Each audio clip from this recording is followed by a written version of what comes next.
Hey guys, it's good to see you. It's Ryan here with DP Marketing.Services, author on the book on digital marketing for plumbing and HVAC contractors, also the host of Blue Collar CEO. It's good to see you. Thank you for stopping by. Coming into the video, I had a conversation with some friends of mine the other day, and I thought it would be worth probably sharing here.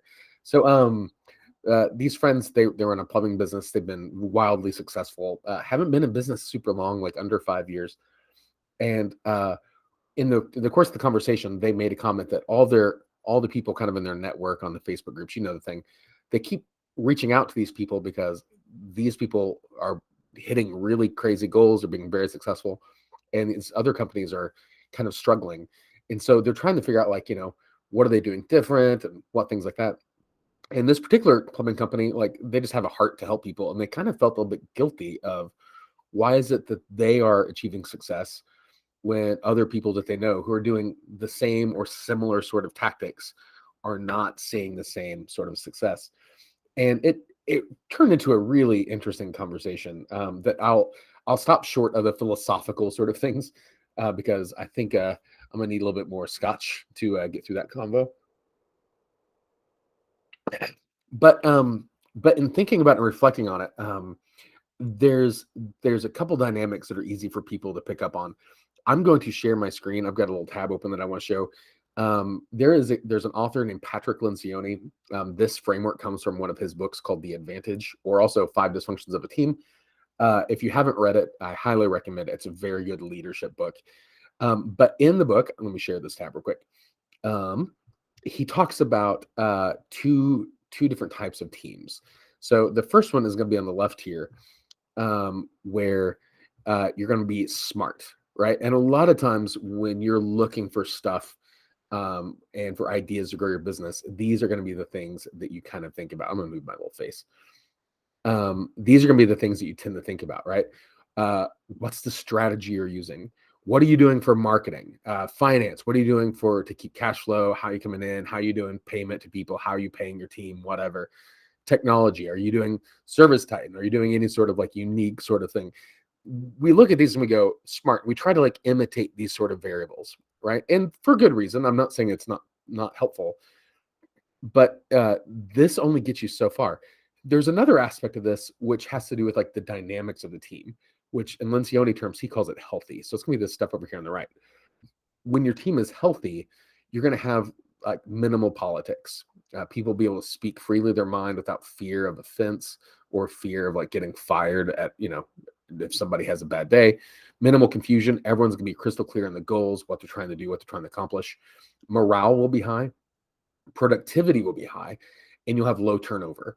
So when you have all these smart things, Patrick Lencioni's argument is all things being equal, if two different teams are smart, the team that is more healthy will win every day of the week. And so this could be true with sports teams. Like I always like to think of sports metaphors when comparing like business performance, because you can have a team stacked with all the great talent, right? And pick any major sports team in any conference of any sport, and you're going to have an idea of a team that has all the great talent. They're going to have all the right people, and somehow they can't win a championship to save their life, right? So you're going to find things like, well, they've got the best point guards, they've got the best wideouts, they've got the best quarterbacks, they've got the best coaches, whatever. You're going to find all these sort of smart things. But all things being equal, if two teams are equally smart, the team that has better healthy dynamics is going to have the advantage over the ones that's only smart. Smart and healthy trumps just smart. Now, here's another aspect which came up in the conversation too. So even if you're doing all the smart things right, you have all the right strategy, you got all the right marketing, everything is textbook perfect. And even if you have healthy dynamics, there still is an element of luck that we forget comes into play. We always want to take credit for if things are going well. It's like pat ourselves on the back. I did a great job, and totally for good reason. But sometimes you just got lucky, and so sometimes when you have a smart team and you have healthy dynamics, luck just kind of sneaks in and does its thing. But when you have healthy dynamics, especially at a leadership team of your organization, right? If you're general manager, things like that, if there's a good chemistry between all of you, you are better equipped to respond and react to changes in that luck. So if one day shows up and you got dealt a crappy hand of cards, the fact that you guys are smart and you have good dynamics in place is going to give you the opportunity to pivot better, faster, more apt than somebody else who's just smart. They're going to be slower. Or somebody who's smart and doesn't have the health, they're going to be fighting about it and people will be getting their feelings hurt and blah, blah, blah.